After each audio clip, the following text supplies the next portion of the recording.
What is up, you guys? I decided after covering Black Smoker, I might as well cover the other Smoker too. Red-Green Smoker is a 4-life, 5,000 power leader with 2 useful effects. During your turn, if you have a character with at least 7,000 power, you get to restand 2 of your rested Dawn cards.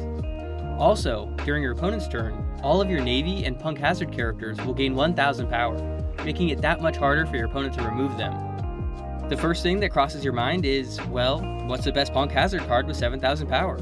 So let's see what we can do. Fitting the style of the leader, Smoker is a 5-cost, 7,000 power character that lets you restand 1 more Dawn card each turn. For the rest of the turn, you can't restand any more Dawn with character effects, but your leader doesn't count as one, so you get 3 free Dawn cards each turn to use as you please. On top of that, you're threatening Banish, so this card is absolutely one of your priorities. And just the cherry on top, 8,000 power makes him really awkward for your opponent to get over. Law is another fantastic Punk Hazard character with 7,000 power. Each time he attacks, he can lower something by 2,000 power, slicing through opponents' characters like butter. Also, once per turn, he can protect himself from getting removed from a card effect just by lowering his own power by 2,000. This guy is super powerful and super sticky. Good luck getting him off the board. Kobe feels like Law's little buddy in this deck, since although Kobe deals with base power, he still is really useful for getting pesky characters like blockers off of the field. Also, on your opponent's turn, he gains 1,000 power through his own effect, and another 1,000 power through your leader's effect. So this 4-cost character that pops and draws you a card each turn somehow is 7,000 power when you toss it back to your opponent. They won't know what to do, it's such an uphill battle attacking these guys. Your opponent might give up trying to attack over your board, so often they'll direct it at your life. This deck plays plenty of blockers to make up for that fact, and Dracula Mihawk is one of the best. This 8-cost blocker will restand 4 Dawn immediately, and then your leader lets you restand 2 more.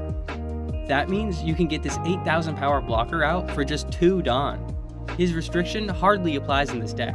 You can combo him with so many cards, like Smoker for instance, to restand 7 Dawn in 1 turn. I play the 2-cost Rosinante because he's just one of the best blockers in the game. He is so useful for keeping your characters alive, and can even sacrifice himself while rested to block an attack. The 8-cost Kid is a blocker in everything but name. Instead of blocking, true to his Devil Fruit, he acts like a magnet, completely protecting your leader from smaller attacks. You can play a Rosinante for free for extra protection, or you can summon a TCG instead.